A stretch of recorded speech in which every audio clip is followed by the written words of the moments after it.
What up, peeps? It's your girl, Dash. Come back to Pigs. Well, it's that time, guys. It's reaction time, and this is to the Sandman. It's for season 2, episode 2, titled "The Ruler of Hell."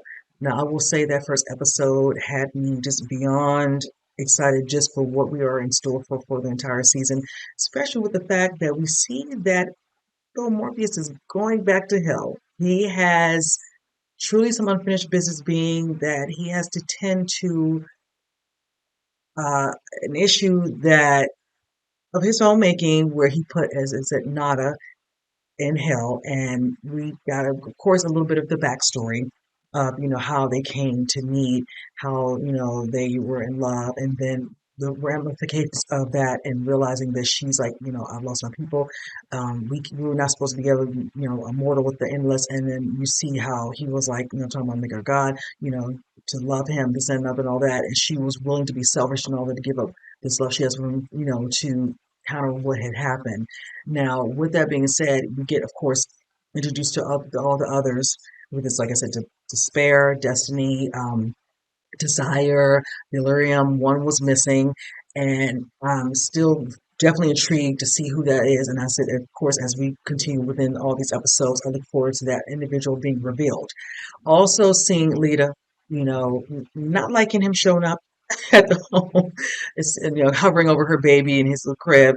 But I like how he just had his little words and moments, and he just definitely wanted to see, but just letting it be known to her, even though she doesn't like it. But sweet, he's not going nowhere. Just like he told you, he said, your child was born in the realm.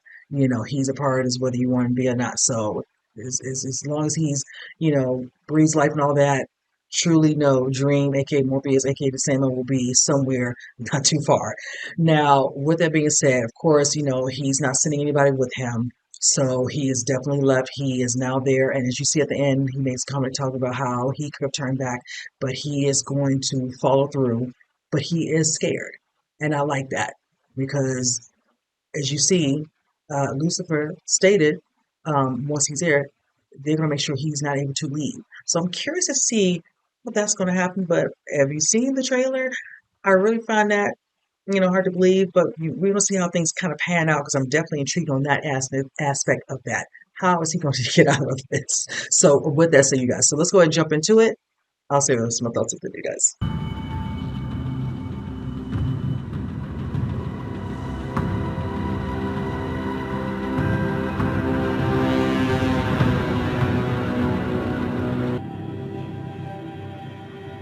We were told you might be visiting.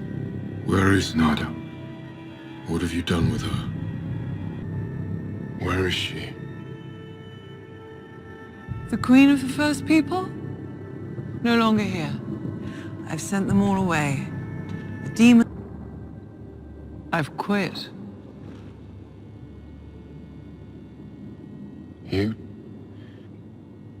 refer to yourself in the singular, Morningstar. I'm tired, Dream. So it's over. I'm leaving. And I owe it all to you.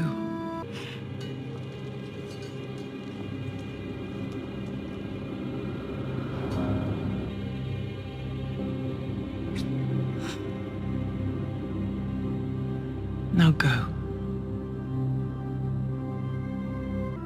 Where have they all gone? Heaven, earth, limbo. I don't care. And they expect me to fulfill their desires of pain and retribution. But I'm done with all that. Hell is closed. There. But what will you do now? I could line a beach somewhere, perhaps. I thought we would fight. I'm tired of fighting, aren't you?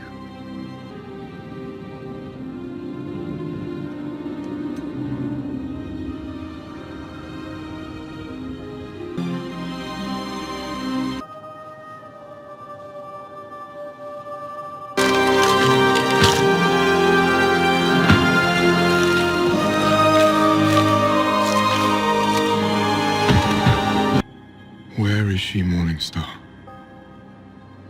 she is out there. Somewhere.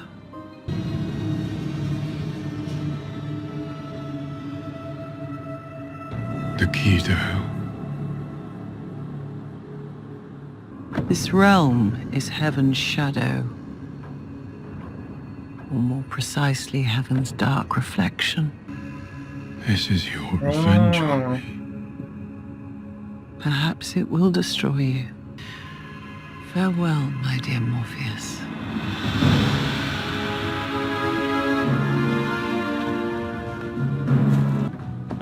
You're back. Lucifer has abdicated. Lucifer quit hell. I looked everywhere for her. Surely someone must know where she is.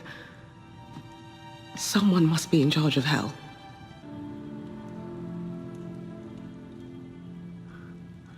Lucifer cursed me with it. They will fight and kill for this. You know. Yeah, of course I know. Everyone knows. Not all have to wait. Because hell is empty. And everyone who used to live in hell is back in the waking world and planning on turning that into hell. It is my job to sort out the dead. Your job is to sort out hell. I am the mighty Thor! If you don't open this motherfucking fart-sucking door, then Mjolnir and I... Let them in. Are you sure? They are more dangerous to us as our enemies than as our guests. Be on your guard. Each of them is a potential threat.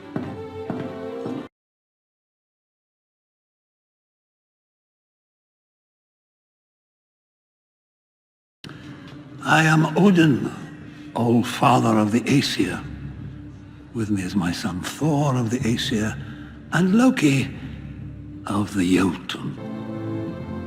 I have the honor to serve Lord Kilducan, a manifestation of order. I is Shivering Gemmy of the Shallow Brigade, a princess of chaos. Okay.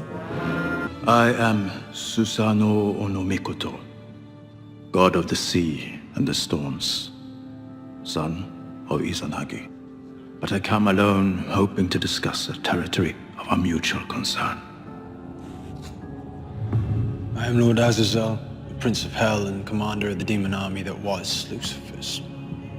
With me are the Merkin, Mother of Spiders and Corans, and Duke of the Eighth Circle. I would remind you, Lord, that you are but one of many who seek hell. I am an entire universe of displaced, homeless, hungry demons who will reclaim their birthright.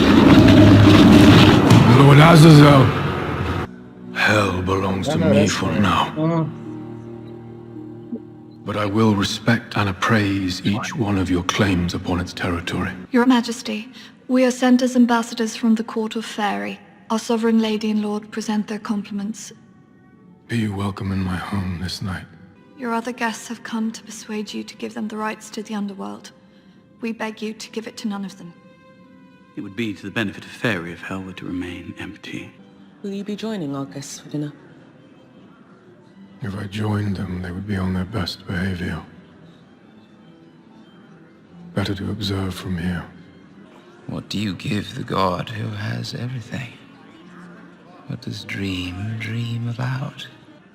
As much as I mistrust Lord Azazel, is there a chance that you would give hell to the demons? Fucking Spider-Woman. If it's a fight you want. Oh, it is.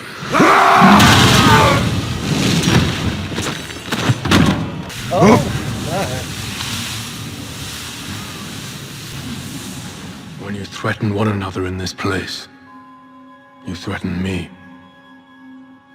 And I do not take kindly to threats. I am the angel Remiel, set over those that rise. My companion is Duma, angel of silence. The matter of hell and its ruler is of utmost importance to the Creator, who is watching and awaits your decision with... I am the amazing King, master of mystery and illusion. I will be performing a number of mesmerizing tricks for your entertainment. Don't be nervous, darling. There's only God watching. You will make the right decision. This is my able assistant, Goldie, the baby. Also assisting Abel. Welcome. My munificent master, Kilducan of Order, has manifested a message. For many years, the Lords of Order have been collecting the dream essences of the newly dead fall. My wondrous master offers you something which I would have collected for myself had I the need for it. Good evening. To you both.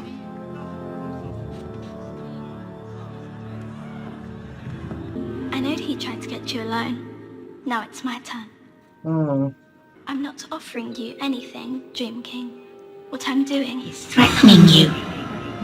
Give us the hell of Lucifer, or the entire host of chaos will be at your throat until the end of time. Is this meant to scare me? That's right. You're meant to be Mr. Scared. Are you making love to me and thinking about Lord Azazel? Not anymore, I'm not. What are you doing? Must be obvious by now, darling. One of the gifts Lord Azazel intends to offer the Dream Lord.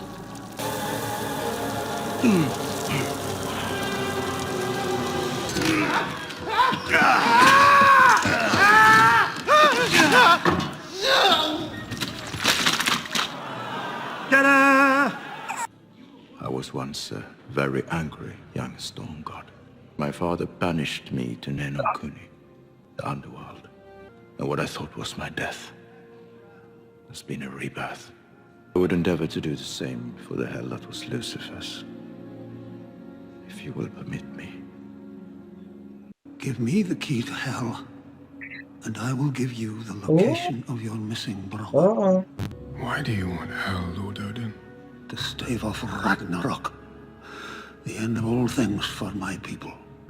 Do you not think having more territory would mean having more territory over which to fight? Probably, in time. Now, who's hungry for some mini sausages? Could Mr. Shouty really be sausages? Yes, indeed. Thank you. I shall announce my decision tomorrow. I suggest you leave this room at this time. A few moments ago, I had no candidates. Now I have two. Lucifer has done us both a grave disservice. My anger this morning was misplaced. It was for the Morning Star, not you. I seek justice. Morpheus. Will you give us back our world if I compensate you for the inconvenience Lucifer has caused you?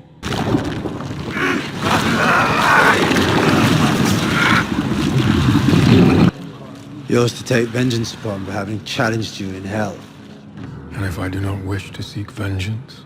There is one other thing I can offer, but a human female. Condemned to hell. A resentful lover.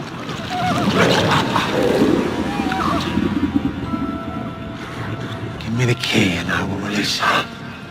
I shall take as much pleasure in consuming her soul. Do you understand me, Morpheus? I do.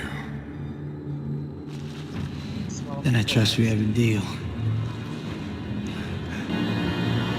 All right, you guys, this was a good episode.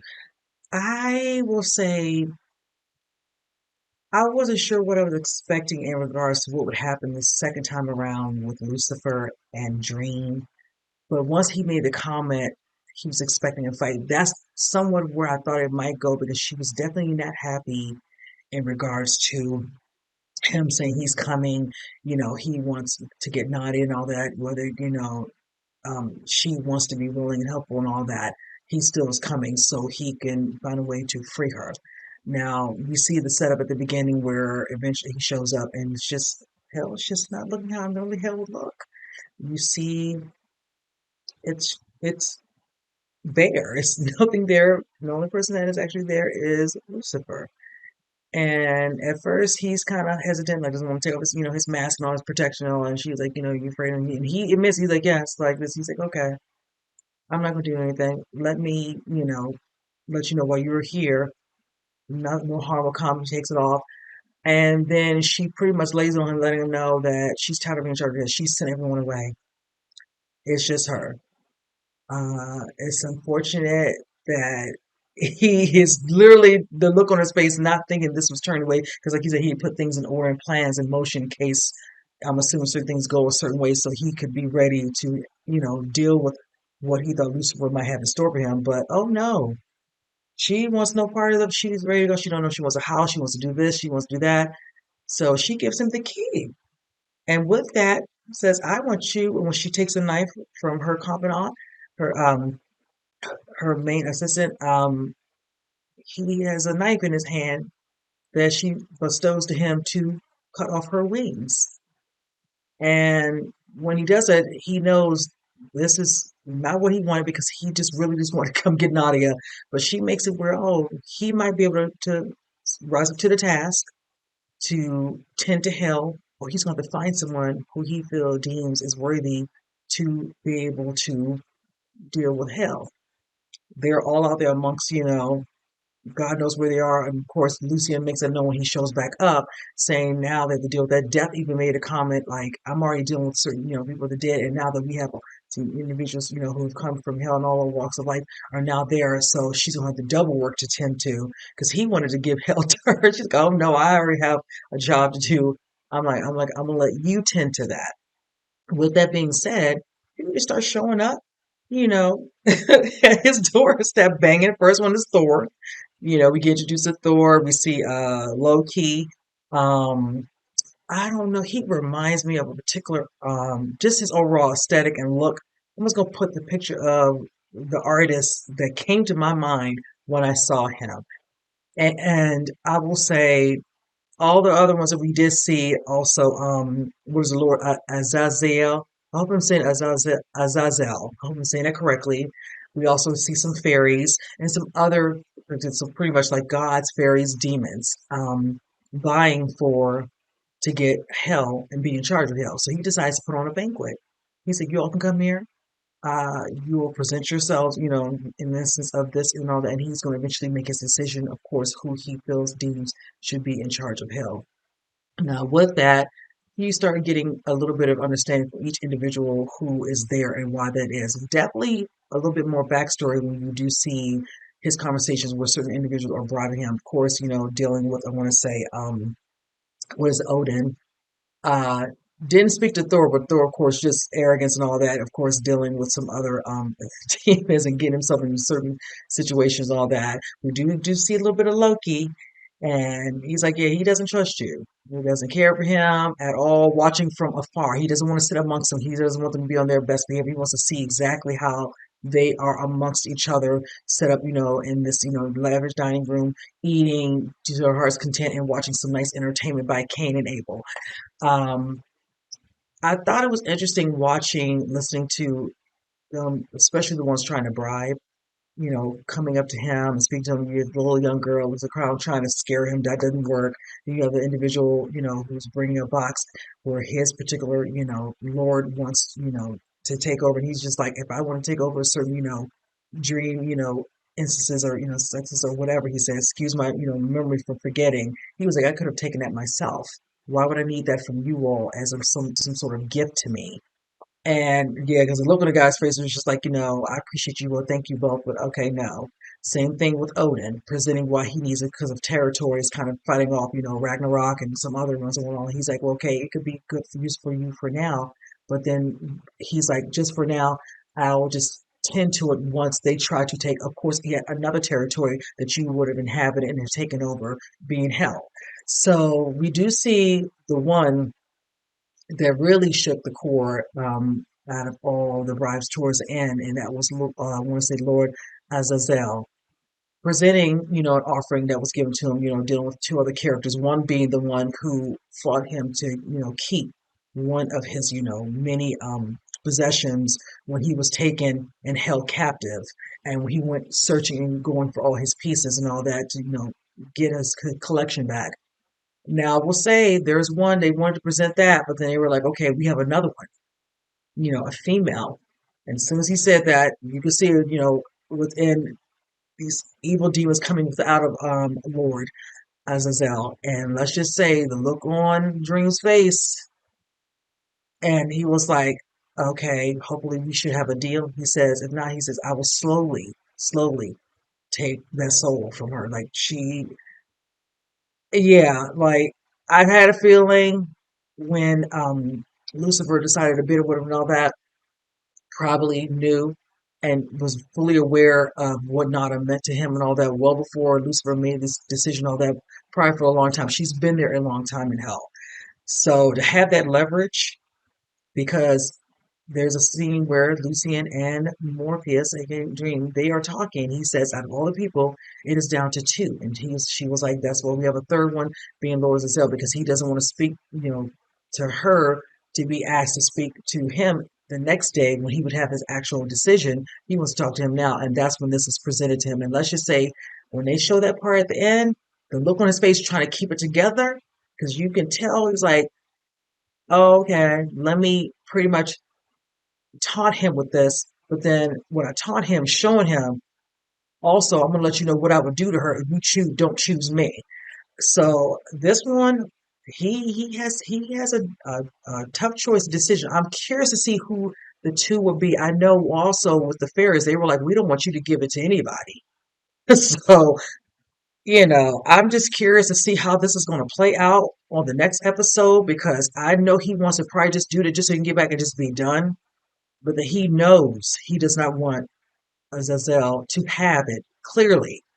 But he does care for Nada and does not want her to go through any more, you know, hell that she's been through being there. And then on top of that, to have this, ugh, you know, do whatever harm he would do to her. Oh my goodness. I look forward to seeing, because I know one thing, whatever decision he makes, the wrath of him, knowing this guy stood in front of him while he sat all the while, because that face looked real pensive. So anyway, you guys, so that's my conclusion on all that. Again, I can't wait for the next episode. So with that being said, you guys comment below. Let me know what you think. And with that said, I'll see you guys in the next video. You guys take care.